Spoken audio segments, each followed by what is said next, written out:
Hello and welcome to the cryptocurrency news channel. So we're going to talk about VET's 22 million VETHO burn yesterday. It has not kept up today because today we only have about 3 million right now, which is, it's going to be like 3 4 million, which I actually think is pretty average for a weekday. I actually do expect VETHO burn to be down this week because of Thanksgiving in the United States. Whenever they have like a big holiday in the United States or China, VETHO burn usually does go down. You can see yesterday's clauses went insane at 785,000, but most of them were actually data clauses, which means like that generally means that they're onboarding a lot of data into their blockchain, which means they're onboarding some products. So I don't really think that's going to be able to be sustained, unfortunately. Um, so yesterday might have just been like a one-time thing. In my opinion, yesterday was probably just a one-time thing. And that's unfortunate. But at the same time, it is somewhat to be expected. I don't think you could actually, just jump up randomly from like 3 million burn to like 200 to 22 million burn all of a sudden um, without anything else.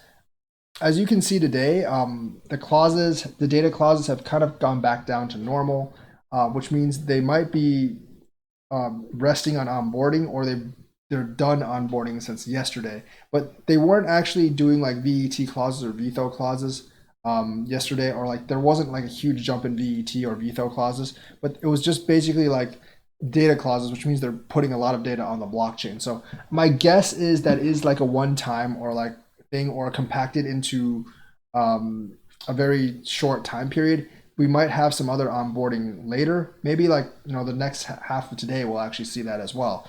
I don't really know, but the fact that it's data clauses basically means to me that it was actually onboarding some company. And once the onboarding is done, there's still going to be increased transactions, but not as many increased transactions as 22 million. Also, Jason Rockwood, actually, he's the head of Vechain US, and we have some insight on Walmart.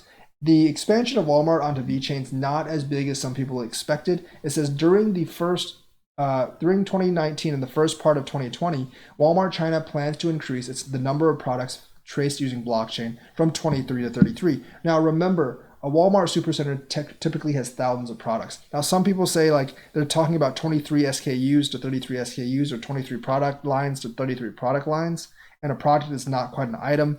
I don't, that might actually be true, but since there's no further clarification, I'm just going to say product is actually a product.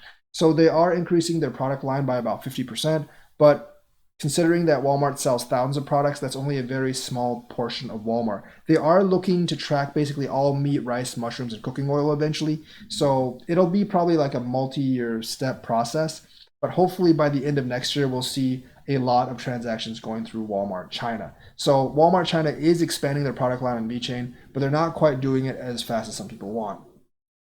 The other thing I wanted to talk about was why VeChain's pumping today. I do think something Sonny said in the AMA is actually sort of helping that, and that's because he said there was this mystery company that had some kind of NDA that he couldn't tell, but he said there was a company that was going to have millions of transactions on the VeChain blockchain, and that would obviously kick up VeChain stats and bring us over the burn rate. So some people might be FOMOing in on that. And right now, as I speak, the VETHO burn is going up rapidly, so I actually might be wrong about the one day 22 million thing, but I don't actually think we're going to hit 22 million today. Hopefully we will, but probably not. So basically, that's all the news I have for VeChain. For Cardano, is it time to buy?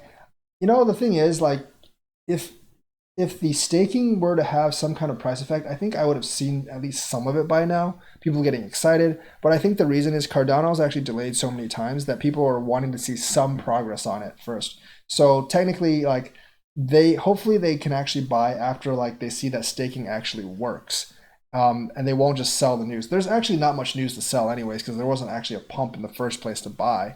So I'm hoping like more hype about Shelly and Goguan will actually push Cardano prices up so I can sell at a profit. I'm still looking for a fast sell once Cardano actually pumps. It's pumped several times in the past, and I'm willing to wait like several months more for another pump because Shelly and Goguan is supposed to come out in Q1 of next year. Well, Shelly is. I don't know about Goguan, and hopefully that will get some people excited and Cardano price will actually go up. So that's my news for today. Let me know what you think. Like and subscribe and hit that bell notifications button. Thank you and have a nice day.